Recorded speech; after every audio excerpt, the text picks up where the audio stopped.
After 5 centuries of Portuguese rule, Mozambique, one of the last African countries to be free from colonization, became independent on June 25, 1975, after 10 years of a hard, long and traumatic war between the guerrilla of Front of Liberation of Mozambique, of Frelimo, and the Portuguese army.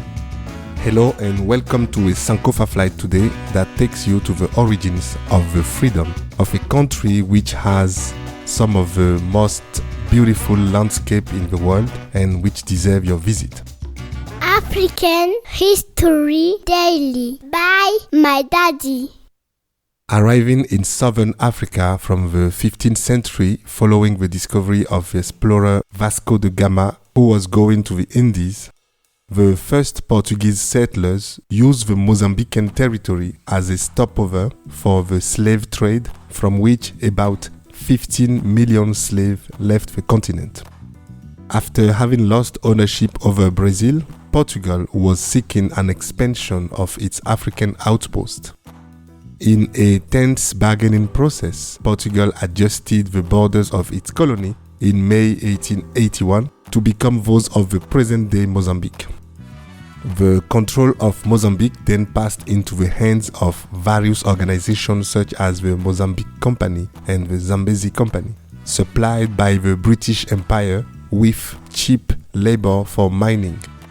These companies progressed gradually inside the continent, establishing plantations and taxing the local population.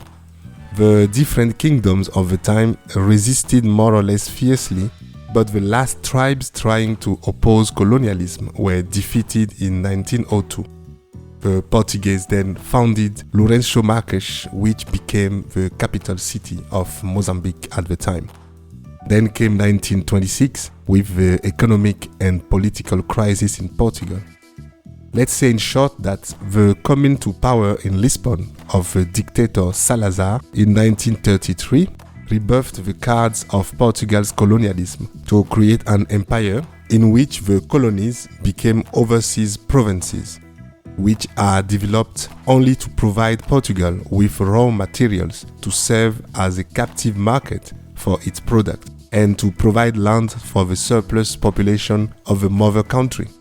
First, between 1930 and 1970, the number of Portuguese settlers in Mozambique rose from 30,000 to 200,000, often with large disparities between wealthy settlers and the majority of the indigenous population. Then came the end of the Second World War with its nationalist ideas and several British and French colonies that became independent in Africa and Asia. That context seriously gave similar ideas to Mozambicans, in particular to two of them, Eduardo Mondlane and Samora Machel, who went on to create in 1962 in Tanzania the first liberation Mozambican movement, the Frelimo. Unfortunately, Eduardo Mondlane, the leader, was assassinated 7 years later by a parcel bomb. After his death, Samora Machel quickly realized that the dream of peacefully liberating his country was just a sweet illusion. His movement unleashed then the armed rebellion from 1964, a long war marked by several massacres committed by the Portuguese army on unarmed villagers. Two of those massive killings will change the course of the war. Those of Mueda and Wiriyamu, certainly two of the most brutal episodes of the end of the Lusitanian Empire in southern Africa. The Portuguese opened fire on entire villages, killing without distinction any men, women, elders and children. However, the death of those poor people served to a purpose, because those repeated killings by Portuguese have progressively tarnished the reputation of the army and changed the course of the independence war in Mozambique. Portugal then goes through a double economic and political crisis again. Having spent 40% of his national budget in 10 years into military effort in his two African colonies, Salazar, the dictator, was overthrown by a revolution in Portugal. A new government signed an agreement in Lusaka in September 1974. When Samora Machel became president of independent Mozambique on June 25, 1955, he was obviously proud, but he was far to imagine that his peace of mind was going to be short-lived. Only 2 years before facing the Renamo rebellion, plunging the country into a civil war supported by South Africa. But exploring a cliché about that war and its consequences on the present-day Mozambique will have to wait for another time.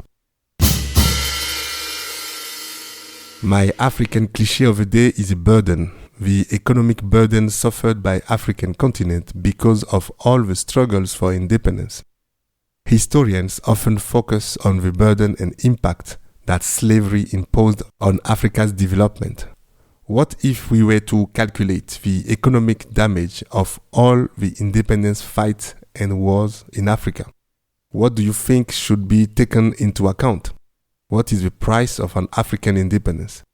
It's up to you to think about it, to think about your own willingness to pay for freedom. Well, I hope to seeing you again aboard the Sankofa flight on Monday on this same topic of African independence and with the same pleasure, which has no price tag yet. Thank you and goodbye.